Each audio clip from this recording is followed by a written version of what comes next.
back together. Okay, we'll get it set up back together.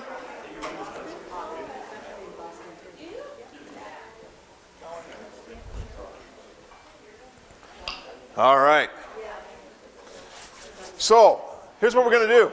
I'm going to do a little bit of an exercise where we're going to do a breakout in a moment at your teams. But before we do, I just want to hear one of these connectivity scripts.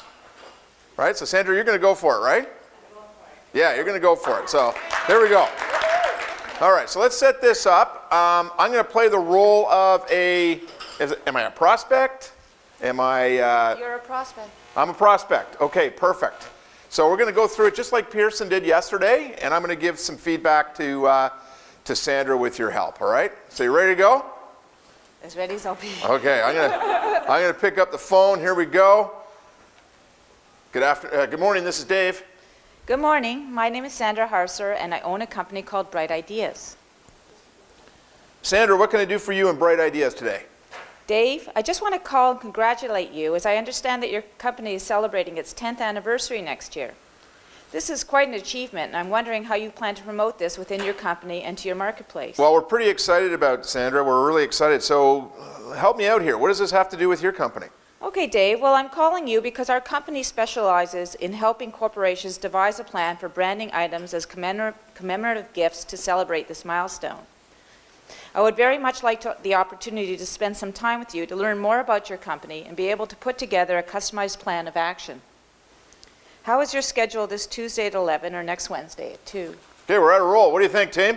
I'm going to start with Sandra. What do you like? What did you do well? I said it. How was the heart rate? Is it pretty good? Yeah. Yeah, was it up? It's up. Yeah. Well, I got to tell you what, your pace was phenomenal, right? Yeah, your pace. Oh, it was very steady, right? Very steady. And I did something that I did to Pearson yesterday, which is so what has this got to do with your company? And you didn't even flinch, right? Just kind of went right into the value proposition, gently walked me through it without a problem. Yeah, well done. I thought that was awesome. So from the floor, what do you think that Sandra did well? Yeah, nice pauses, right? And pace was pretty darn good, right? Yeah, really good. Really good. Anything else that resonated with you? She was confident and specific, so she had a display of confidence because she was, she could solve a problem, she was speaking at a good pace, she wasn't stuttering, she wasn't... Yeah. And then she was very specific on her commitment to action because basically these are the times I'm available. Love it. She must be really busy because she can 9 a.m. to 2. There you go. Yeah. So you thought through it. I felt like you kind of understood what was going on. Would I be proud of that? Sure, right? I'd be proud of that. And value proposition didn't get too much into product. It got talking about, how we make that come alive. Yeah, well done. Anything you'd tweak, do differently? I don't know. I think that was okay. I'd have to work a little bit to see if it... Listen to It'll the depend client. on how people respond back. Yeah. We'll see how... Just do your introduction again, Sandra. Just drive your introduction again. So if I said, hello, this is Dave, just do your introduction.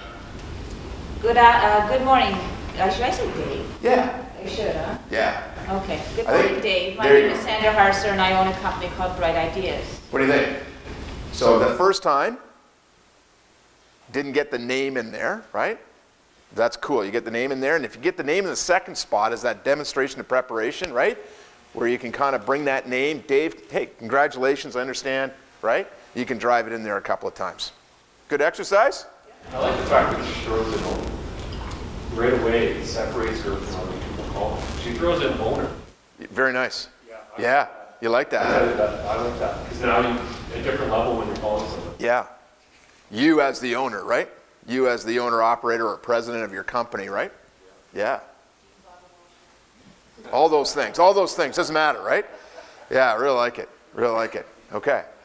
Here's what's really cool about stuff like this. Let's say you're the only person that's called me to congratulate me about this upcoming anniversary. Nobody else has. Not one of my suppliers, right? That could just be a subtle, unique point of differentiation. Okay, now we're going to do a little bit of a speed exercise. We talked about this yesterday. I've been You know, we've done all this practice with no objections. Do you get any objections? Okay, so let's just go through your objections. What are our top 4 or 5 objections that we get? Okay, there's one, too busy. David, that was yours? Too busy, your table's got too busy. All right, what's another one? We don't have the budget? We don't have, I don't know if it's true, but no, sorry, we don't buy promos. I'm like thinking to myself, no, we don't buy promos. Every company buys promos, one way or another, right? Do you want that one? Yeah. Okay, that's the one you got. All right, that's the one you got. Okay, what's this one? We've already put together all our programs. Perfect. Team, you've got that one. You got that one. All right, so we got 1, 2, 3. And you can have the same. You can duplicate if you like. Karen, what's going on with you? What do you get as an objection? I couldn't hear what some of the others were, so I may repeat. You can duplicate. We already deal with somebody? Happy with my current supplier? Yeah. Already dealing with somebody in that stuff. Roz, what do you face? No budget. No budget's a beauty. All right, every table's got one. What do you want, Steve? David, what do you want? All the budget.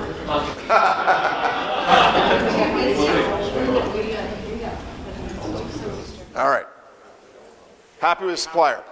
Okay, team, little process for dealing with objections. Okay, going to walk you through it. Let's take a look at it. It's in your guide, and we can just see it on the next page, all right? So you're going to see something called Understand, Address, Check, Anticipating Objections. So, a little bit of a process.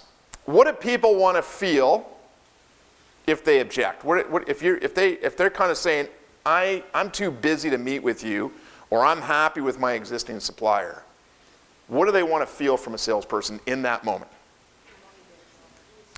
They want to feel that you heard them. Okay, so a lot of salespeople will bypass it. What a salesperson needs to do is to hear it. And if I hear it, then I'm going to do what? I'm going to say it back. That's what we call understand, right? So, Roz, if you say to me, Dave, listen, I appreciate the call, but I'm just so darn busy right now, I need to understand that. Roz, I understand. I understand that you're busy. I understand that you've got a lot going on in your business, right? So I want to empathize with the fact that you said that. I'm happy with my current supplier. I understand that you have somebody currently working with you right now. I respect that. Okay? So that is key, because what I'm doing is I'm respecting your position. Now, then I want to address the objection. So I understand you're busy. Now, if you're working with a company that's growing and expanding and they're doing all these wonderful things in the marketplace, do you think they're busy? No. Right. Is that why you're calling them? So it's almost like we want to go on the offensive here a little bit. You know, Steve, I understand you're busy. In fact, that's why I'm reaching out to you today. A lot of my customers are busy, and I actually work with them to help them sometimes do things more efficiently and effectively. Now, that has to do with how they go to market or whatever that is, but more than ever, I want to meet with you, right? And then the check is simply what? I'm going to ask you for what? I'm going to ask you for the commitment again. Now, I said yesterday, a lot of salespeople tend to run from objections. They run from them. You know, they kind of say, okay, you're busy, I'll call you in 6 months. I don't know, if I said I was busy to you and you're going to call me in 6 months, I might say, well, how interested were you in really meeting with me? You got to fight for me a little bit. You got to show some what I call professional tenacity. And that's what the opposite, I think, of a great sales professional will do. It's like somebody says you're not interested. I asked you yesterday, if somebody was not interested in wanting to meet with you, would you be disappointed? I would be. I'd be disappointed. Yeah. Okay. You got your assignments. Here's what I'd like you to do. Well, your assignment is your objection, right? That you chose. I'd like you just to kind of script it out as a team. Now, the way you can do that is you can get together, you can each write it out, or you can assign somebody that can write neat. What I'd like you to do is I'd like you to script it out and just talk about how we would strategically approach this objection using the process understand, address, check. Key is not everybody's going to say yes. Not everybody's going to say yes. but we want to professionally deal with the objection. We want to fight for them a little bit. And even if they were to say, no, I'm not interested, the game is not over, right? It's just right now they're not interested. Let's just take an attempt to see if we can overcome that objection. At least if they hang up the phone after, we leave them kind of kicking the sand, kind of going, you know, maybe I should have had that meeting. And we're going to talk about keep in touch strategy when somebody doesn't want to meet with you. Because I've always had this kind of tenacity feeling in sales. I'll just throw it out to you. Until you call security, I'm coming after you. All right? So that's it. Okay? Until you call security, I'm coming after you. Right? Well, you never know. Okay, so let's see what we come up with. Understand, address, check. Okay. Going to bring us back gently here. How are we making out with this? I think we did okay.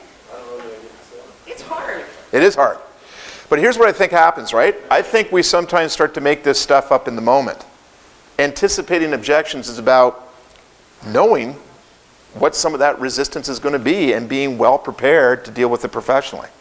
Not everybody's going to want to meet with you, right, today. But you professionally want to protect your brand and your integrity, and you want to have something to say to them other than just going, okay, I'll call you in 6 months. Which really says, I'm not that interested, right?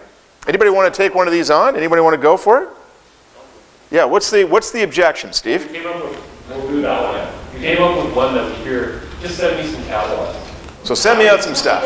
I fight with salespeople because they consider that a positive. And I'm like, that's the biggest objection in our industry. Just send me some catalogs. Well, Dave, I'd love to send you some catalogs. Do you have a loading dock? Well, we represent over 5,000 suppliers, because I'm going to call my trucking company, and I've got to get a trailer, and they're going to show up at your door. And right away, human, right? Right away, there's my, you know what, Dave, you know what, it won't be there. Why don't we meet and we discuss your needs? Because I run things a little bit differently. Again, your wife, your girlfriend might give you a shot unless I'm not there for that. You're too busy. I'm going to save you time, and I'm going to save you money. Let's get together and talk about it. Okay, can we do part of that a little more gentle, Steve? That's not Steve's. So you got a couple of pieces here that I like, but let's think about it. If somebody to say to you, can you send me some stuff? Is there an opportunity to ask an open-ended question? Yes. Yep. What could that open-ended question be? If I were to send you something right now that would really grab your attention, something that would really interest you, what would you like to be looking at? Is that fair? Like, can I ask that question? Yeah. And that way, at least if I do have to send you some stuff, I'm sending you some stuff that's relevant to what you're saying you need. Half a truck. Right? Pens. But I like where you're going here, because the piece that Steve did is he took it back to where? Because your objective is really to do what? Meet with them. And you did bring it back to that. Hey, you know what? I can send you stuff. I got lots of stuff I can send you, but the purpose of this call is not about really sending you things. It's really about having a chance to learn about your business. Let me do what I do best, get a better understanding of what you do, so that I can make some recommendations, right? That's really what I want to do here today.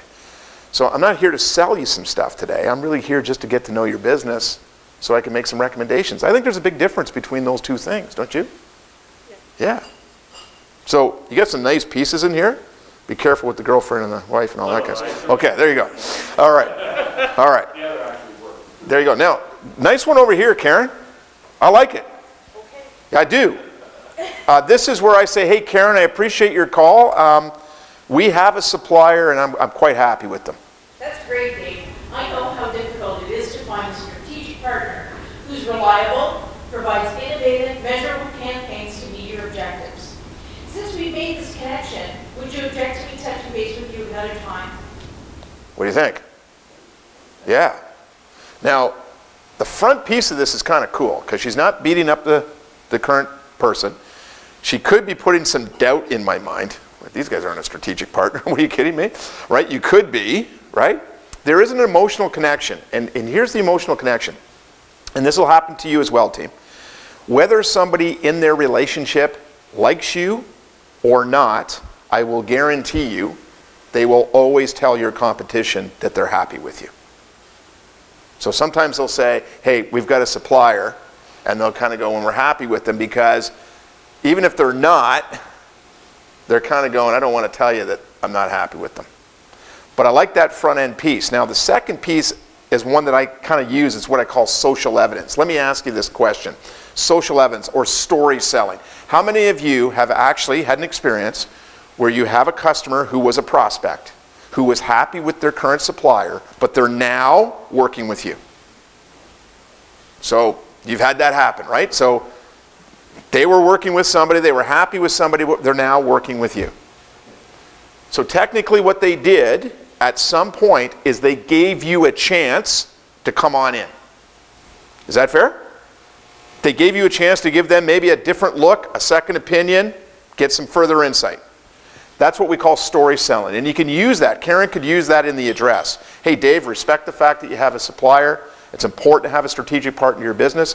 In fact, Dave, I've had many customers say to me they were quite happy with their current supplier. They did, however, give me a chance to do what I do best. Come in and really understand their business, share some insight on some of the things that we're doing differently in the marketplace, and I'd very much like to do the same for you. So that's another way you can approach that one. Is that fair? Yes, Steve. Okay with that? Because I love what she says. Is it okay to go back to them with an open question, like something like that? You know, do you mind me asking what makes you so happy with the current supply? Yeah, this is a really good question, Steve. I'm glad you brought it up. We always have a 50-50 on this, right? Because if all of a sudden I say, hey, Steve, yeah, there's a lot of things I like about them. Their service is impeccable.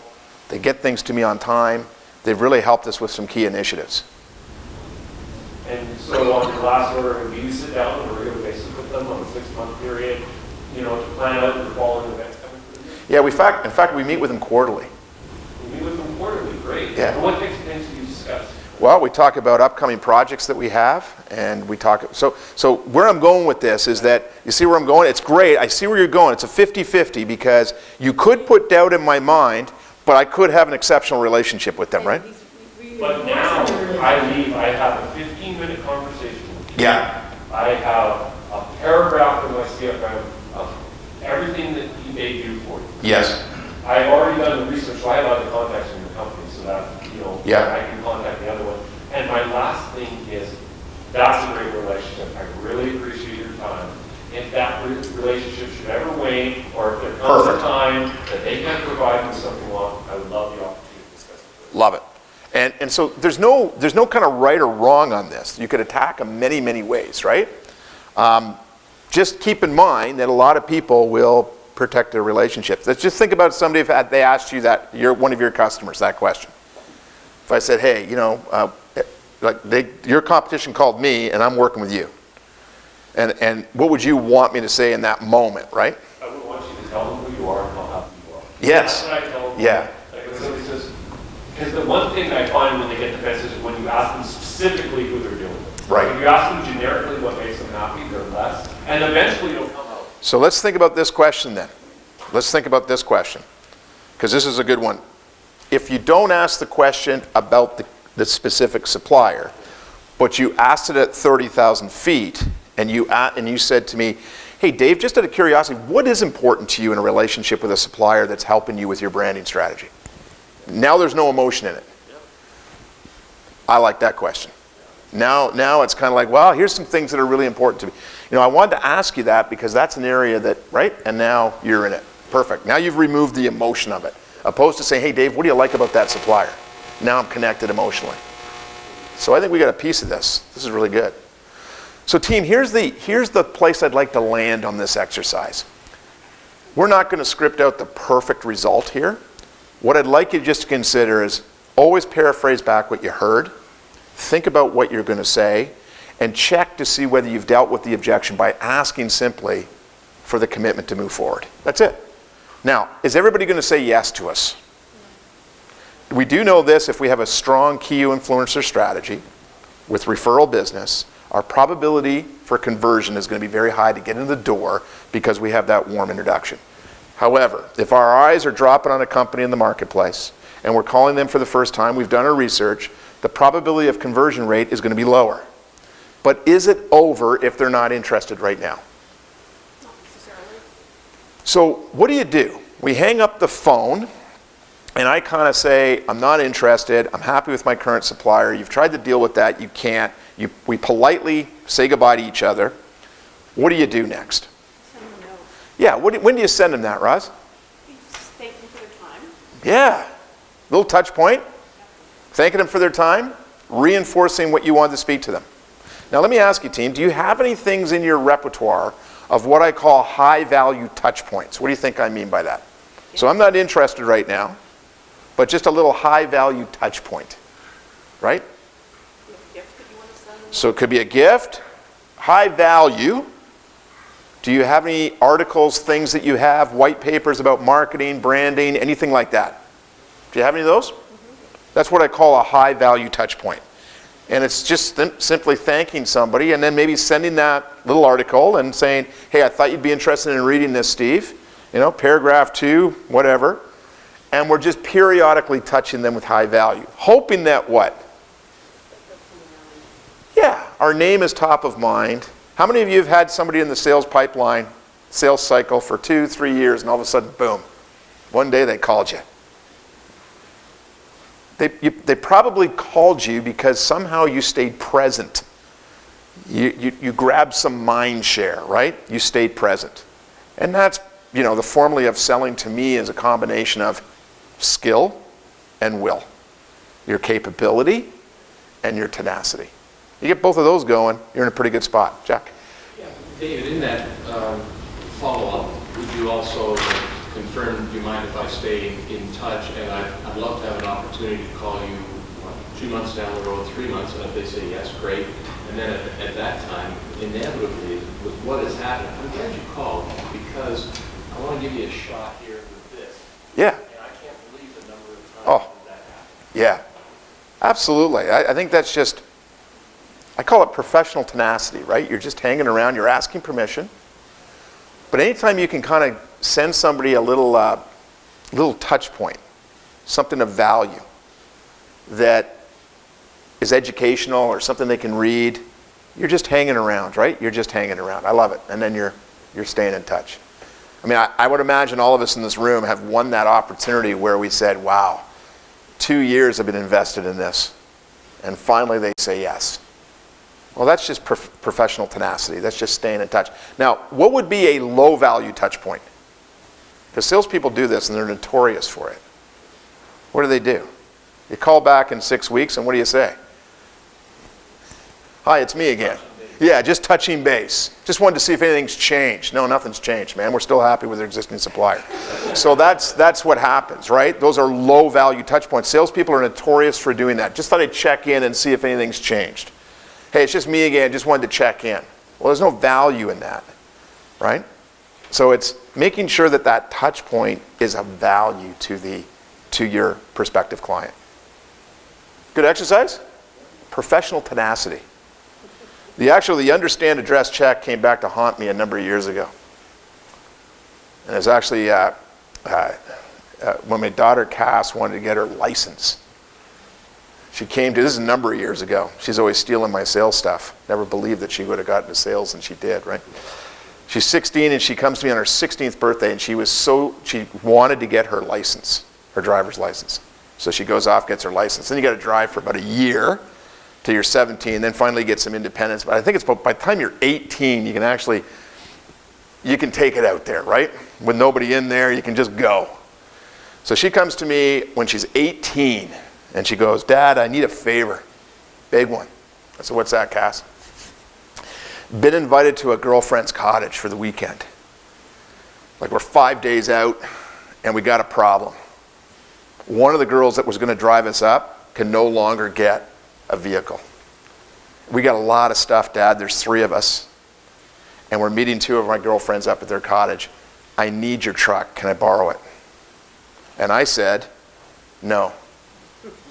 There's the objection. She then throws the understand check at me. Hey, Dad, I understand. I understand that this would be a huge responsibility for you as a father to lend me your truck for the weekend. Dad, I want to let you know I get where you are. How's that for the understand? A little empathy. Then she does a little story selling. little story selling. She goes into a dress and she says, I'm going to take you back a lot of years. I want you to go on the journey with me. Just step back. Don't look at my situation right now. I want you to step into your shoes right now when you were 18. You went to my grandfather, your father, and you asked them for the car on a Friday night. And Dad, he said, no. How'd you feel? Get my situation out of your mind right now.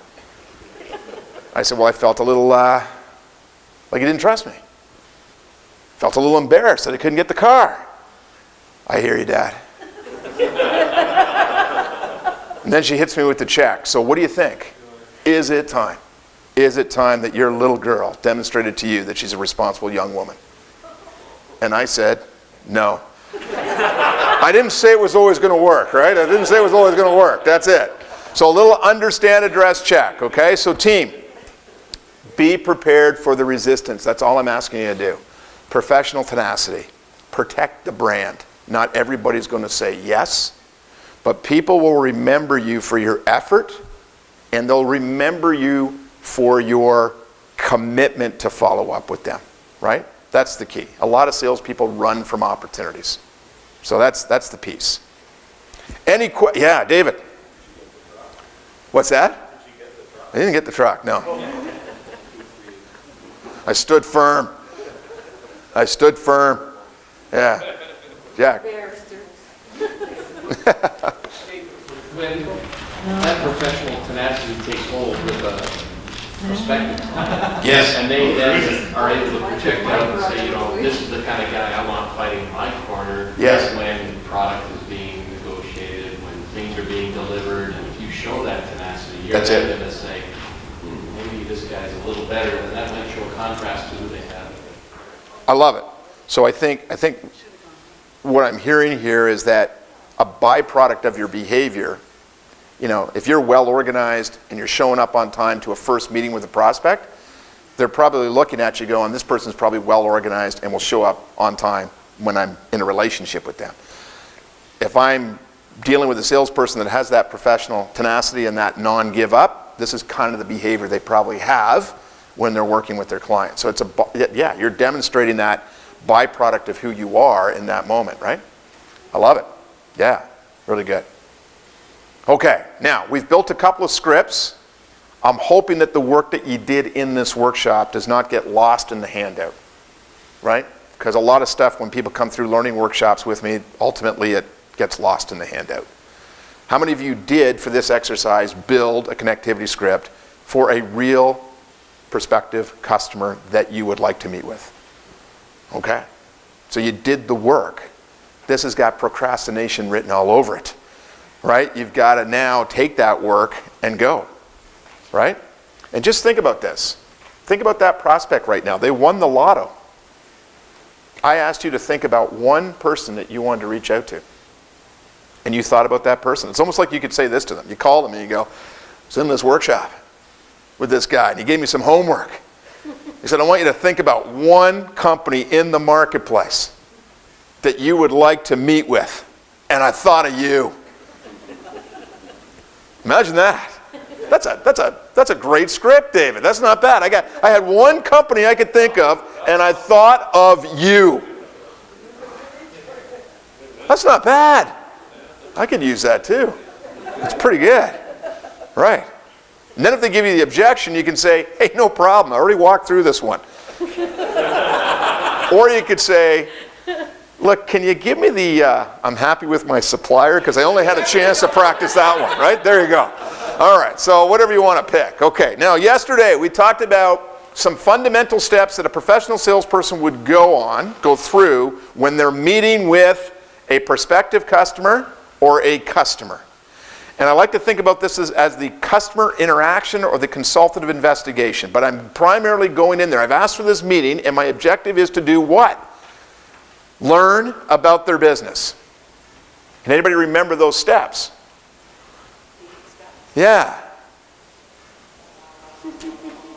Listen. All right, I'll put them up for you. Here they are. They're going to be in your guide, and what we're going to do is we're going to give you an exercise where you get to prepare for a meeting. Now, there's certain steps that you can prepare for. Team, nothing magical here. As I said, if I went out and observed you on a sales call, I would probably see some of these steps in action. There's some of these steps that get sloppy.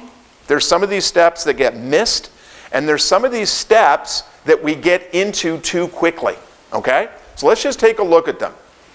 Building business rapport. So let's just talk about this. I'm meeting you with the first time. I'm in your office, and there's going to be some kind of greeting. I said yesterday that there's a difference between business rapport and small talk. What's the difference? Yes, Suzanne. Well, small talk is how's the weather, did you see the football game last night? Business rapport is talking specifically about their business and what's going on and trying to really get a feel for what's happening. Yeah, so I'm leveraging what I know about you from a business perspective opposed to the small talk. So a lot of salespeople, as I said yesterday, will look around the office and say, hey, I see you like to do this, I like to do that. I'm not taking that from your back pocket. I'm just saying that the opposite is to be able to walk into somebody's office and say to them, hey, Suzanne, really, really excited about meeting with you today. In fact, I just recently read an article where you talked about this area in your business. Congratulations. I'm connecting with you at the business level. Now, we have to remember that some of you have clients that are friends. You didn't create that friendship on the first meeting. It took several years to build that friendship, and you found commonality in your lives, right? So I'd like you to consider, what am I going to connect with you on outside of it's snowing outside and the Jets lost last night? And sorry, Steve. And whatever that is, I'm going to try and take it to a next level. Now, if the prospect says it's snowing outside and the Jets won last night, then get into the conversation, but let them drive the personal rapport. Let's start professionally by sending them a message that, hey, you know what? I know some things about you. It could be as simple as, and here's one that worked for me. I'd actually gone on LinkedIn with an executive that I met with, found out he was very much involved in a charity in his community, and it was something that he had written how much it touched him. And I just kind of said to him, hey, I just said I was really kind of touched by the commitment you made in the community. And you wouldn't believe this guy. He kind of looked at me and goes, nobody's asked me that. Nobody's asked me about that. I said, yeah, I read it. He says, I didn't even know people read my LinkedIn page. And I said, no, I thought it was pretty impressive. Because people read that stuff. I said, I don't know if they read that stuff, but I read it and it was pretty impressive. And we just got off to this great start because he just kind of was very proud of that, and I guess he felt like I took the time to take a look at it, right? So that's just kind of cool stuff that we can do, right? Now, we've got that rapport, and we need to have a meeting purpose. Why are we here today, right? Why do we have to have a strong meeting purpose, team?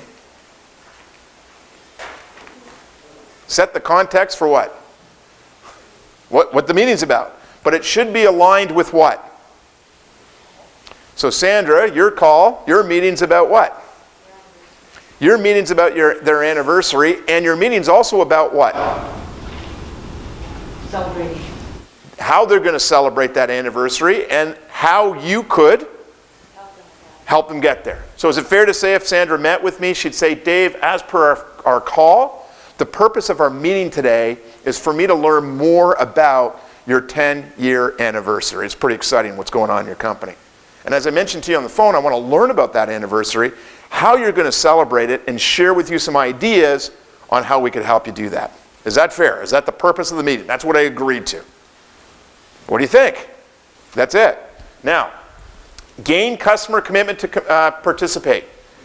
Anybody remember the 3 things that I got to do to get you to participate? What do I got to do? You're going to speak with that time. I got to confirm how much time we have invested in this meeting. So Sandra, just before we get started, I just want to confirm that we still have our 45 minutes together. Right? I want to respect your time, and I want to know exactly how much time you have for me because I do not want any surprises. Second thing I need to confirm with you is Ask questions. Permission, Roz, to ask questions. During that 45 minutes, Roz, I'm going to ask you some questions, and I'd like to ask you some questions so I can really get a better understanding of what your goals are, what your plans are. That's going to really help me be in a position where I can present some ideas to you. Is that fair? Third permission is going to be, yes. Along the way, Karen, just to make sure I capture everything that's important to you, I'm going to take some notes. What do you think? Now, the first 3 steps when I do observational coaching with salespeople are steps that get sloppy. What do you think I mean by that? They just get a little sloppy. They do. Yeah, they get all over the place up in rapport, and then all of a sudden they're talking about stuff, and then they try and find their way to the meeting purpose. What I'm asking you to do is just to become consciously aware of those 3 steps. What you're trying to do is facilitate the meeting. No different than when I started this workshop on day 1. If I did not lay out the agenda on where we're going to go, subconsciously I would have lost you. I got to facilitate the journey.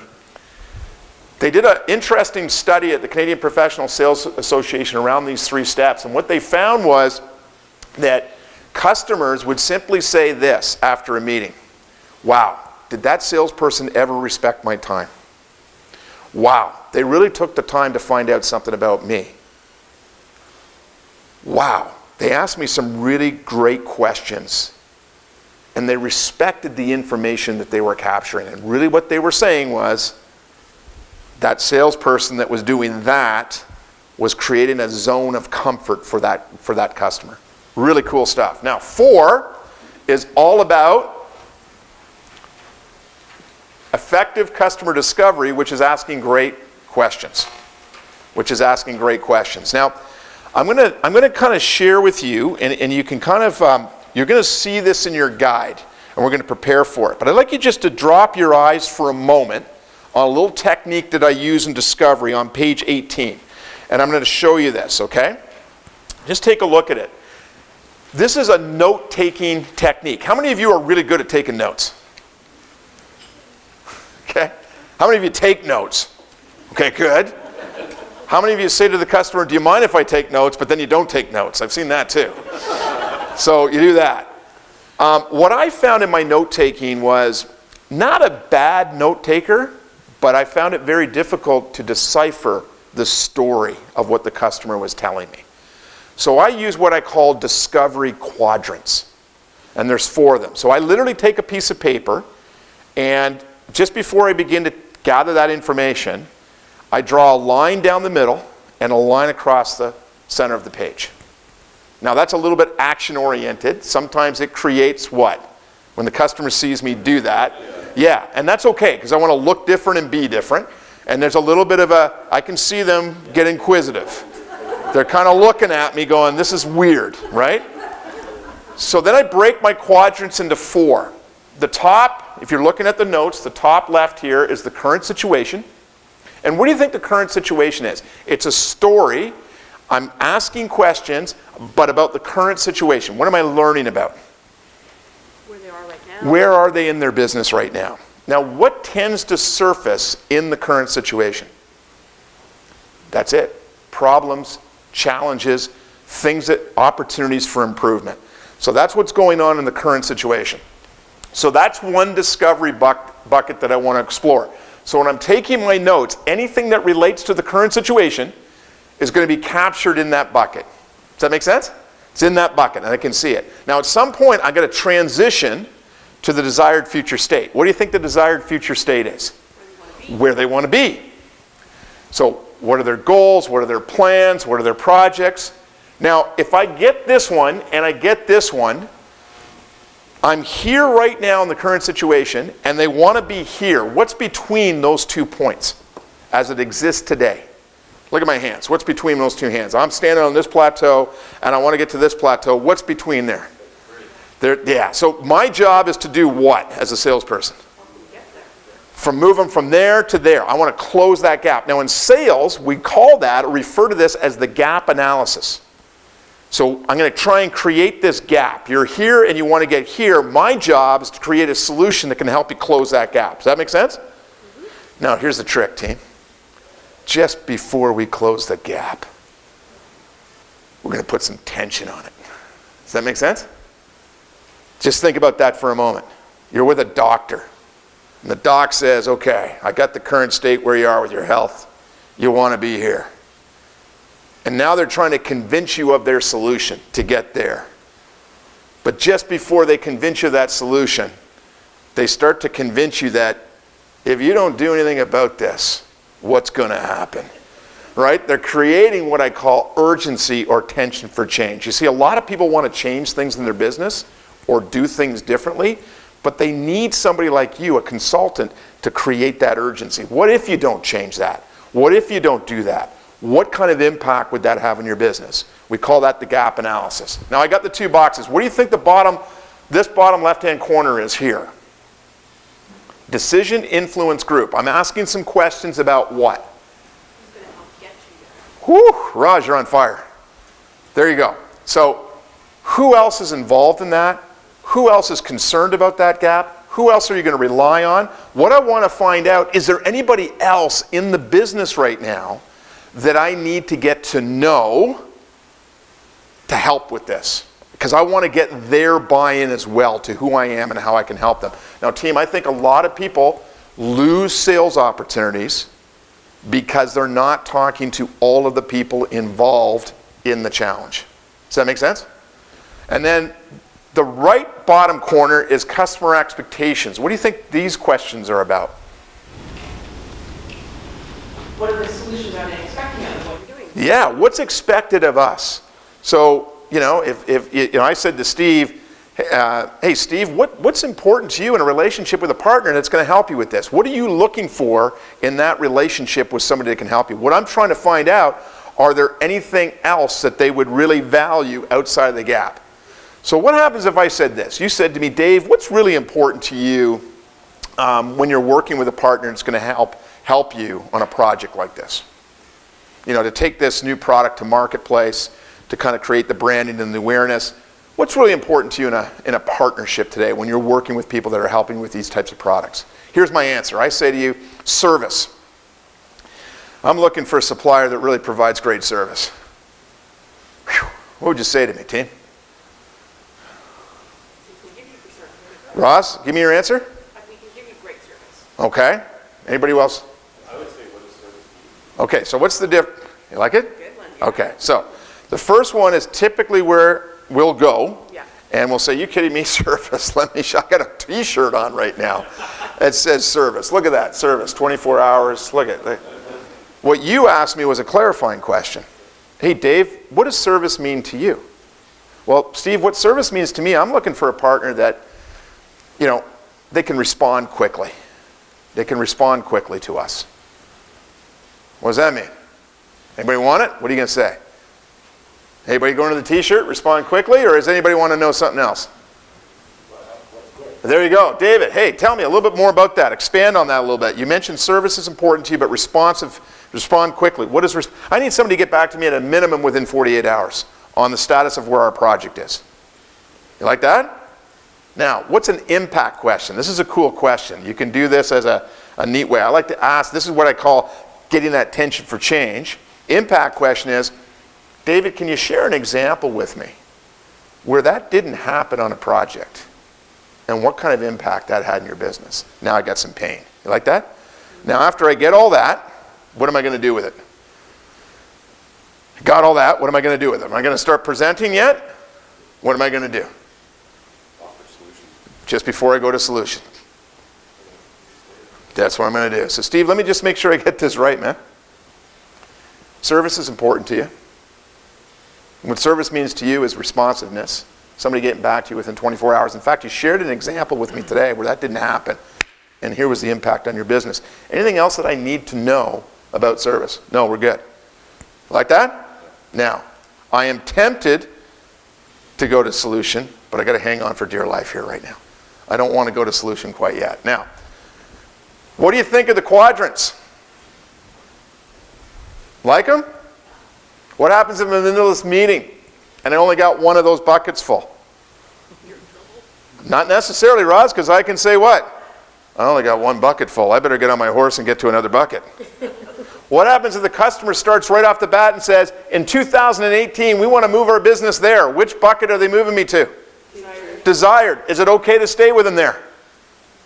Even though I haven't done current yet? Sure, I can go find it. But at some point, I got to do what? I got to bring it back. That's what I love about it. So I got the desired future state now. I just got to bring it back to the current because I got to build the gap. Now, here's what happens, team. When I start doing this, I'm making notes. Let's say I fill up the current bucket on my notes. I got no more room to write in the current bucket. What do?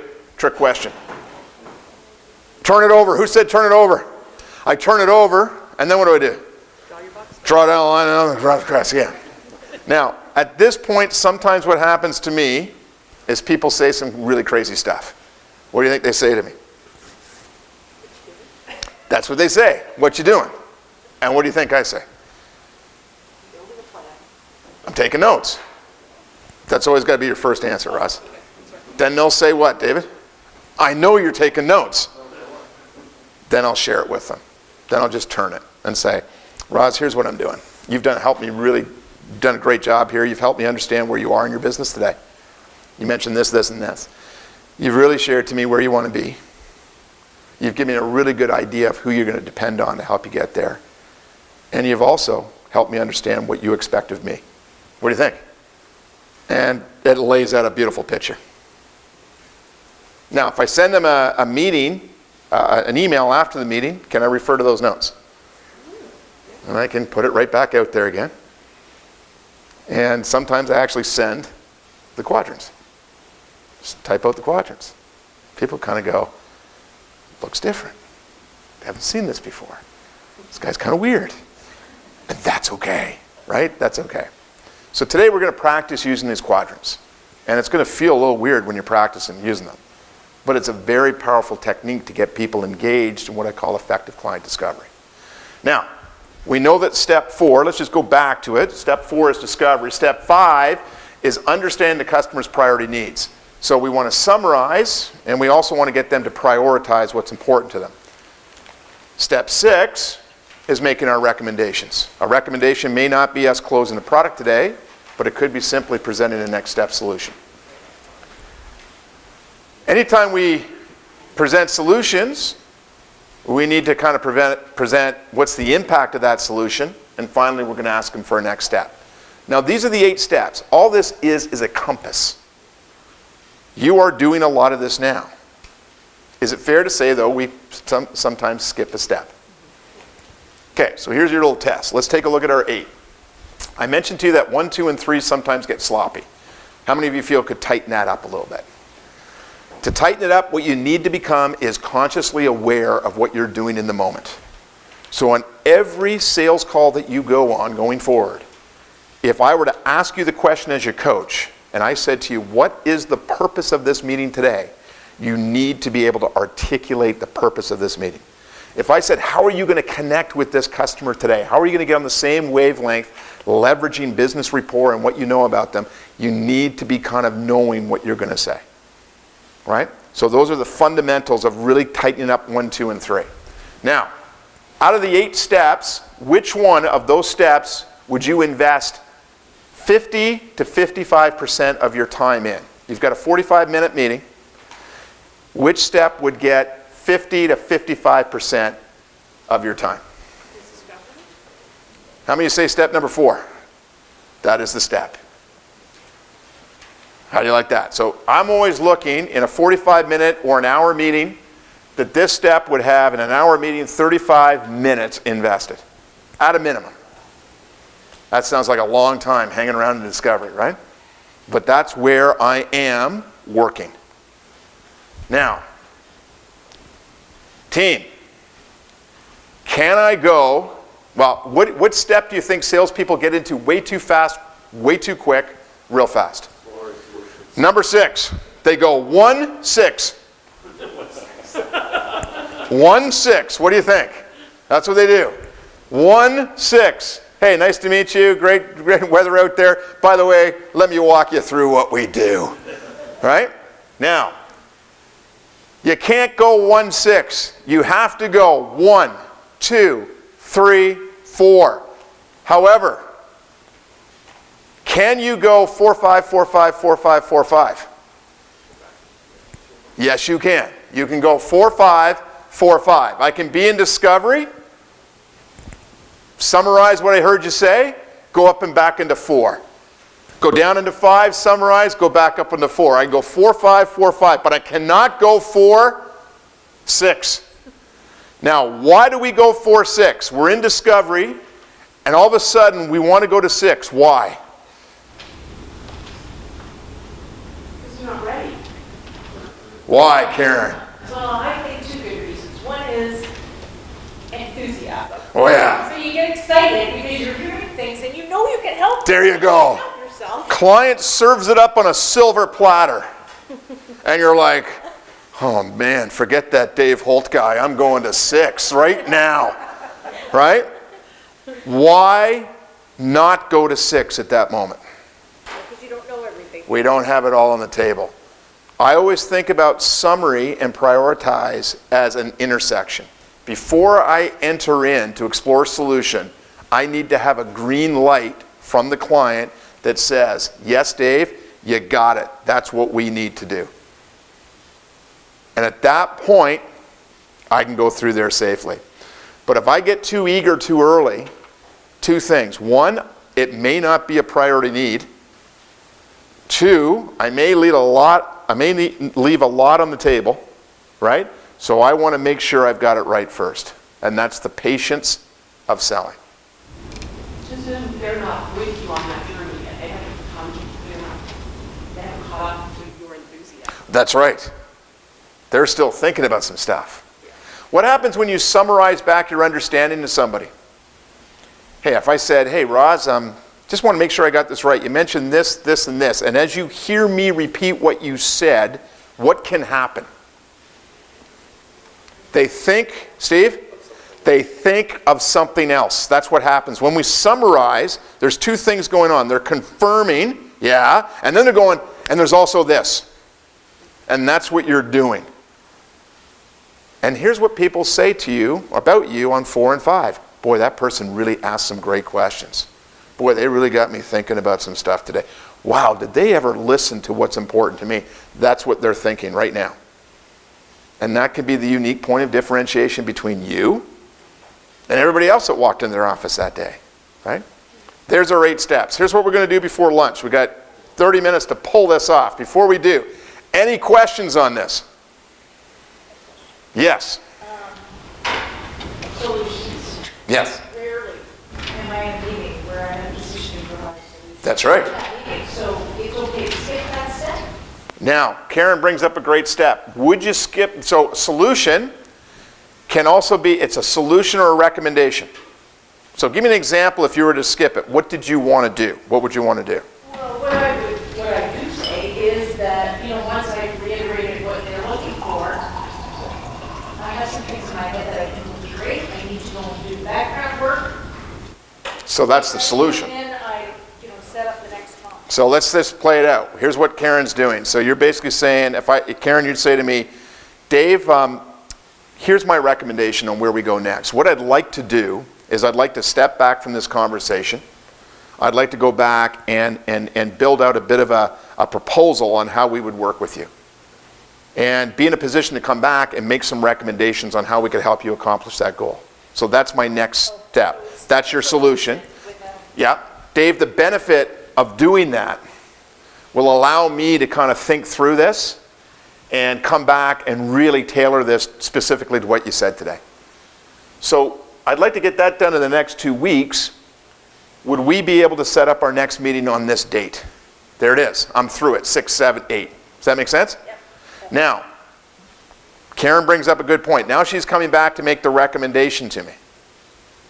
Where does she start? Ooh, why did you say that, Sandra? Why not just start at 5 or start at 6? Because you have to continue building your business rapport. You have to reinstate the purpose of why you're there, because they may not remember. There's a little fist pump. What else? You got to confirm how much time you're going to have for this presentation. You're probably going to want to ask some additional questions that you thought about since you last saw him. And you're probably still going to want to capture some information. Is that fair? So you're actually back in the process again, but it's more of a confirmed process that ultimately, when you get to here, you're ready to go now. There it is. There it is. Don't you wish this was one step? Be easy, wouldn't it? Right? Team, this is working. This is us working. This is us taking an approach where a customer or a prospective customer looks at us in a different light. They don't look at us as a supplier to their business. They look at us as a solution provider to their business. They look at us as somebody that really takes the time to seek to understand first, to be in a position to recommend ideas. And that's why I want you to have the courage to believe that you can meet with anybody in the company if you just behave this process. Right? Okay, here's what we're going to do. You're in your guide. Out of these steps, out of the 8, how many can we prepare? Can you prepare step number 1? Yes, you can. Can you prepare step number 2? Yes, you can. Can you prepare step number 3? Yes, you can.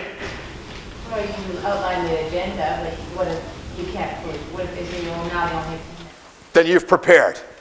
Because if I say I only got 10, are you in a good position, Sandra? Because now instead of thinking that you got 45, you know only got 10. That's it. Remember yesterday I said, has this ever happened to you in a meeting? You're meeting with the prospective client, you're right in the middle of your brilliance, and they do this. And then you panic, and a truckload of stuff shows up at the back door. All right, now, yes, you can. Can you prepare step number 4? You can think about some questions you would like to ask. Can you prepare step number 5? No. Can you prepare step number 6? On the second, Okay, that's the biggie right there. Because if you prepare 6 and you go in there with a bunch of stuff, I'm not saying you can't have a few things to maybe have in your back pocket, but the risk is what?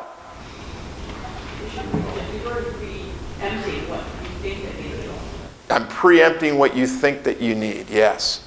Jack? There's no cookie cutter solutions here. You're going to be targeting there.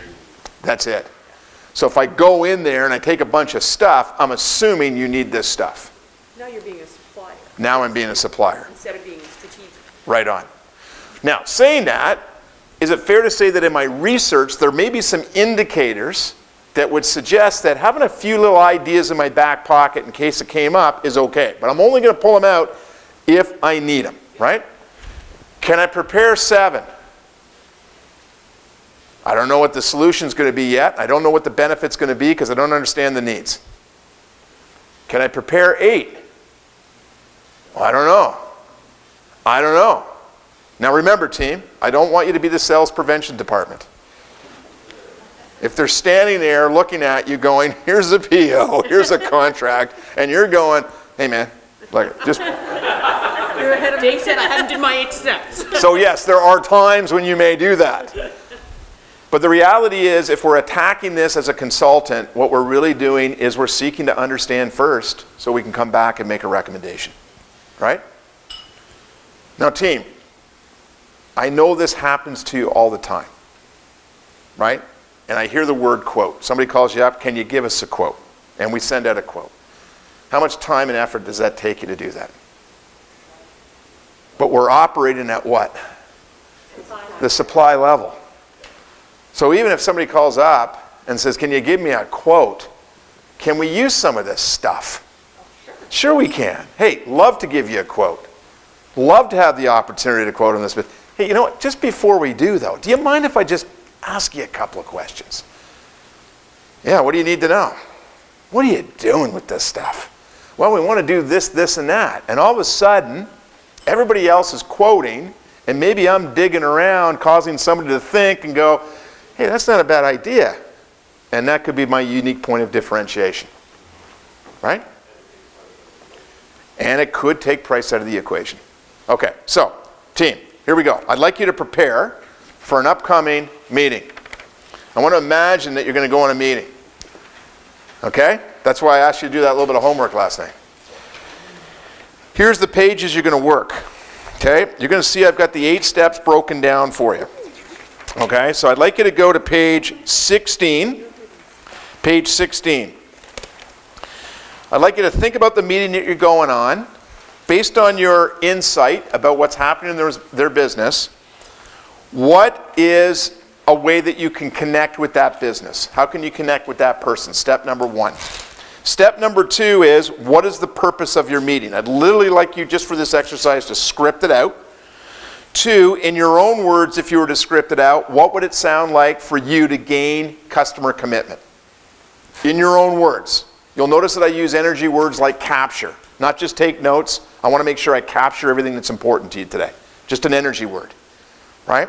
It's not just about, I want to ask you some questions, Steve. Steve, it's important for me to really understand what's important to you in your business. I am going to be asking you some questions, and the more information you share with me is going to put me in a position to do what I do best, right? So that's I'm just going to drill that in. I want to really resonate with my words. So I'd like you to just practice scripting that out. And then on 4, all I would like you to do is think about a couple of open-ended questions. I believe the one open-ended question for sure, prior to going to the meeting, you have to have your first open-ended question ready to go. It can't be too soft, and it can't be too tough, but like I said to you yesterday, team, it can't be this.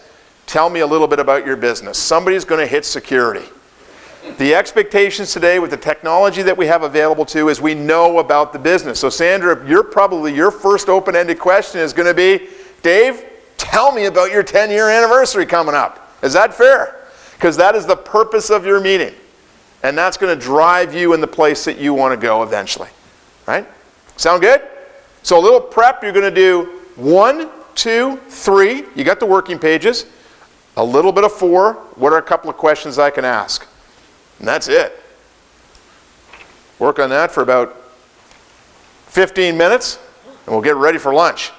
Then after lunch, we'll do a skill belt. We'll tape it. Get the cameras out. Only kidding. What do you think? Good exercise going through this? Okay. Now, I was just saying to Steve, how many of you drive to your office? Okay? How many of you drive to your office consciously competent? Questionable. Like you're really aware there's a red light, perfect stop, precision right-hand turn, and you could actually step back and say, you just show up in the parking lot, right? And you go, I got here again, and I hope that nobody behind me is hurt, right? Sales is a little bit like that. Sales process is like that. And I said to a few of you at the tables, where the game really changed for me and my performance team is where I became consciously aware of what I was doing. So there has been times where I've been in the 8 steps and I'm in step number 6 and I'm going and I go like this. Dave, you're in step number 6 and you should really be in step number 4. Get out of here now, get back up into 4. And sometimes with a customer, I might even say that to him. You know what? I'm sorry. I'm going to just take a quick time out. I'm starting to talk too much about what I do here. Do you mind if I just ask you another couple of questions? And that's okay. Now, it's not like a customer is going to say this to you. You know, you're in step number 8. Right? They're not going to know where you are in the process. They may, though, feel that something is different. Okay? Now, a couple things just on questions. What are open-ended questions? What do they usually start with? How, what, why?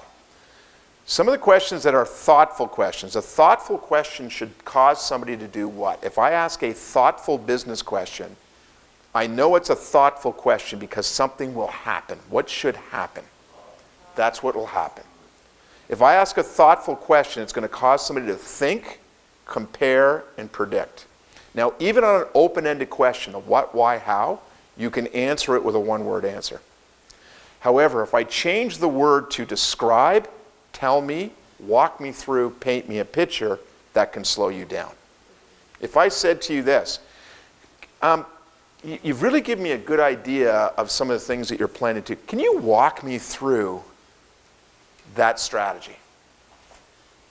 Can you describe to me what that would look like if you implemented that? See what I'm doing? So words like describe, walk me through, paint me a picture, what they do is they halt the answer and they slow the person down to think. And anytime you cause somebody to think, you've created value. You've created value. So if they do go into that silence and they're thinking, we have to do what, team? Yeah. Hang on for dear life. You know? It's kind of like I was observing you sit down with your financial planner and they say this, hey, walk me through your retirement. What does it look like for you? What does retirement look like for you? And you're like this, man, that's a hell of a question. What does retirement look like for me? And you're thinking. And then they say this while you're thinking, are you going to travel? Are you buying a second home? Because if you are, let me show you how we can get there. And they go, 4, 5, 6. Just let them think. Good exercise? Okay, team, here's how I'm going to set this up. We're going to go for lunch. We know what the moving parts are for lunch. We're on our own for lunch. So, we're going to try and be back here at 1 o'clock. 1 o'clock, we're going to set up a mini skill drill. I'm going to try and get you into teams of 2 and see if you'd like to take the 8 steps for a bit of a test spin. And just see what happens to you. And it's okay to fall off the bike and scrape your knee. I just want you to practice it and go for it. All right? Does that sound good? And we might get 1 round in, we might get 2 rounds in, but we'll just have some fun, we'll practice it and see what happens. And I'd like you just to practice using the quadrants and just practice the process. And it's okay to say to your partner in the middle of this, I have no idea whether I'm in step 1, 6, or 12. Okay, just practice it. All right, back here at 1 o'clock, enjoy lunch.